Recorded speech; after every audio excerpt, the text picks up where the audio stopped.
wabarakatuh. Halo semuanya, perkenalkan kami dari kelompok 2. Jadi di sini kami akan membuat video edukasi tentang anti korupsi. Sebelumnya, perkenalkan diri saya terlebih dahulu. Saya Francisca dan juga rekan-rekan saya. Jadi kami akan membahas materinya. Selamat menonton. Teman-teman, sebelum ke materi yang lebih lanjut lagi, saya akan menjelaskan apa itu korupsi.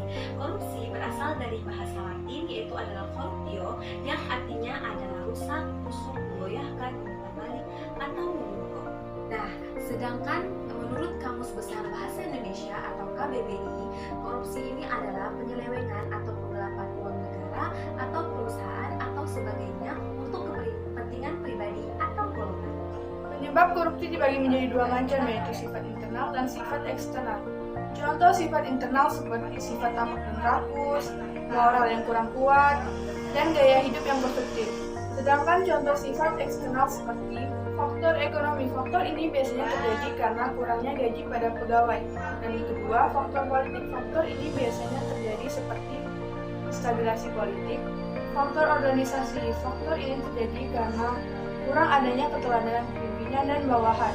Faktor hukum. Faktor ini biasanya terjadi karena lemahnya hukum dan buruknya perundang-undangan. Yang ketiga yaitu kasus-kasus yang terjadi di Indonesia. Yang pertama ada kasus korupsi EKTP, dan yang kedua ada kasus korupsi penggelapan pajak, dan yang ketiga ada kasus suap ekspor benih lobster, dan yang keempat yaitu kasus korupsi bantuan sosial COVID-19 seperti sembako, dan masih banyak lagi kasus korupsi yang terjadi di Indonesia. Tindakan korupsi merupakan suatu tindakan yang sangat merugikan negara. Dampak dari korupsi yaitu 1. Melambatnya pertumbuhan ekonomi. 2. Menurun tingkat investasi. 3. Meningkatnya tingkat kemiskinan. 4. Menurunnya tingkat kebahagiaan masyarakat. Dan yang kelima, meningkatnya ketimpangan pendapat. Indonesia, korupsi berkorelasi negatif terhadap tingkat. Yang pertama, tingkat pertumbuhan ekonomi. Yang kedua, perkembangan investasi. Yang ketiga, belanja kesehatan publik. Yang keempat itu pendapatan per kapita. Nah, di Indonesia juga korupsi ini berkorelasi positif terhadap yang pertama tingkat kemiskinan, yang kedua itu ketimpangan pendapat. Maka dari itu kita perlu mengidentifikasi kerugian negara yang diakibatkan dari adanya korupsi.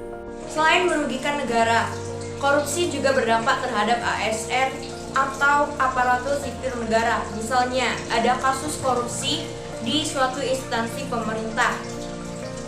Masyarakat akan memandang negatif instansi tersebut, meskipun yang lainnya melakukan tugas dengan amanah. Maka dari itu, tindakan korupsi dapat mengurangi rasa kepercayaan masyarakat terhadap kinerja pemerintah. Ayo teman-teman, kita semua sebagai mahasiswa anti korupsi bisa melawan tindakan anti korupsi. Budaya anti korupsi hendaknya kita lakukan sejak dini dan mulai dari hal-hal yang paling kecil.